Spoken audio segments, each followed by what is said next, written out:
Jean-Paul Belmondo reconnaît qu'il a toujours été fasciné par les femmes. Devenu papa pour la première fois à 21 ans, le monstre du cinéma a bâti une vie de famille avec Élodie Constantin. Leur histoire implose quand l'acteur tombe amoureux de l'actrice Ursula Andress. Belmondo enchaînera plusieurs histoires et une longue idylle avec Nathalie Tardivell. Alors qu'il vient de fêter ses 88 ans, Jean-Paul Belmondo vit sa première grande histoire d'amour avec Élodie Constantin. Elle débute en 1953, tandis qu'il fait ses débuts au théâtre. Il en a parlé dans une interview accordée à Paris Match, il y a quelques années. Quartier latin, je rencontre une fille magnifique, Élodie, qui est danseuse professionnelle dans les caves de Saint-Germain-des-Prés où joue Claude Luther et ses musiciens. Une belle histoire commence. En 1954, Élodie Constantin et Jean-Paul Belmondo sont parents de Patricia. En janvier 1959, le couple s'unit officiellement à Paris. La carrière du comédien décolle avec À bout de souffle de Jean-Luc Godard. En 1960, Florence, leur seconde fille naît. Paul vient agrandir la famille en 1963. À cette époque, il enchaîne les rôles au cinéma. Cartouche, L'homme de Rio met les tribulations d'un Chinois en Chine. Sur le tournage de ce dernier, l'acteur tombe amoureux d'Ursula Andress. Il souhaite rompre avec Élodie Constantin en 1965. Son fils Paul Belmondo indique que son histoire d'amour avec l'actrice a été trop dure à supporter pour sa mère.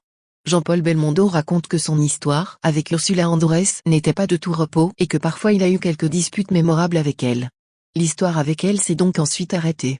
Après cette année d'amour, Ursula Andress et Jean-Paul Belmondo vont rompre en 1971. Des années après, la comédienne indique conserver de merveilleux souvenirs de cette histoire. On s'est aimé à la folie. J'étais avec lui jour et nuit, pour ses désirs, pour ses folies. On était totalement l'un à l'autre, a-t-elle indiqué dans Closer. Elle l'a revu en 2014, à l'occasion d'un documentaire Belmondo par Belmondo. L'acteur considère qu'il a vécu une belle histoire avec une tigresse très belle et très jalouse.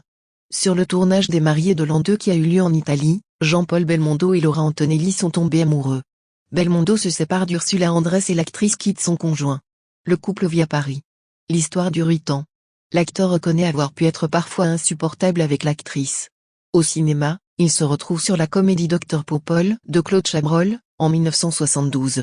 Après sa séparation avec Jean-Paul Belmondo en 1979, la carrière de Laura Antonelli déraille. Sa vie rentre dans une période de déchéance. Elle meurt en 2015, totalement ruinée.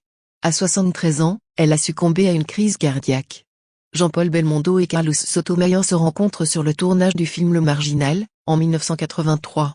Ils sont à l'affiche de Joyeuse Pâques et du film Le Solitaire. Leur histoire a duré 6 ans, a été pimentée et festive. La brésilienne était très jalouse. C'est ce qui a entraîné leur séparation. Un défaut que l'actrice reconnaît durant un passage dans Touche pas à mon poste en 2020. Malgré la séparation, les liens entre les deux aimants sont restés forts. C'est à Roland-Garros que Jean-Paul Belmondo rencontre Nathalie Tardivell, en 1989. Leur point commun, l'amour des chiens. En 1994, Belmondo traverse une épreuve. À 40 ans, sa fille Patricia meurt dans l'incendie de son appartement parisien. Un drame au cours duquel le comédien peut compter sur le soutien de sa femme.